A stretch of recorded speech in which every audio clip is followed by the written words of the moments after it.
শামির বন্ধু কই রে বাইতে যাস নাকি তাড়াতাড়ি আইলো কি সে ডাকছ করে আমার তো কাম আছে তুই যা মেয়েতাছি কিরে এত ইমার্জেন্সি কেন ডাকছ কি রুম কাম? আরে বন্ধু তোরে ডাকছি ঈদ আইছে না ঈদের শপিং করতে না তোর কত বাজেট বাজে আছে তোর কত? আমার আর কত আছে 40-50 হাজার টাকা সুমন তোমার ঈদের বাজেট কত? আমার আছে ঈদের বাজার 30,000 টাকা। শুভ তোর বাজেট কত?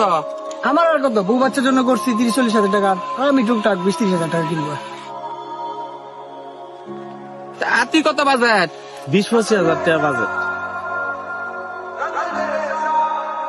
বুঝলাম না সবার বাজেটই শুনলাম তোমার বাজেট তো কোনো শুনলাম না। তোমার কি 1-2 হাজার টাকা বাজেট নাকি? সামেন না থাকলেও আমরা কালেকশন করে দিয়াম না। আতে জায়গা তো আমরা মাইছি রে দেই তো এইবার স্বামী নে দিয়াম না কি কও শুভ?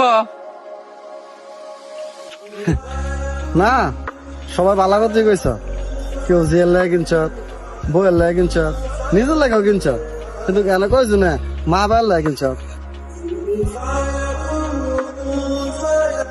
কেউ 2,000 টাকা দিতেছ, কেউ জাকাত দিতেছ, ফুটানি শুরু করছ।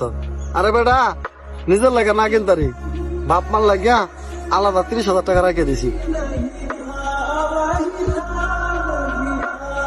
কারণ বাপ মা আগে আচ্ছা তারা আছে তারা নাও থাকতে পারে।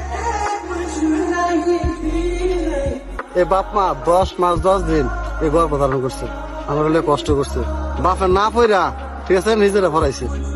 আজকে ওরা আমার জাকাত দেয়, কেউ দান করস, তোরা জাকাত দেস আর দান করস এটা আমার সমস্যা না, কিন্তু আমি সবচেয়ে বেশি লজ্জিত তোরা বাপ মার প্রতি কোনো শ্রদ্ধা কোনো ভালোবাসা নেই।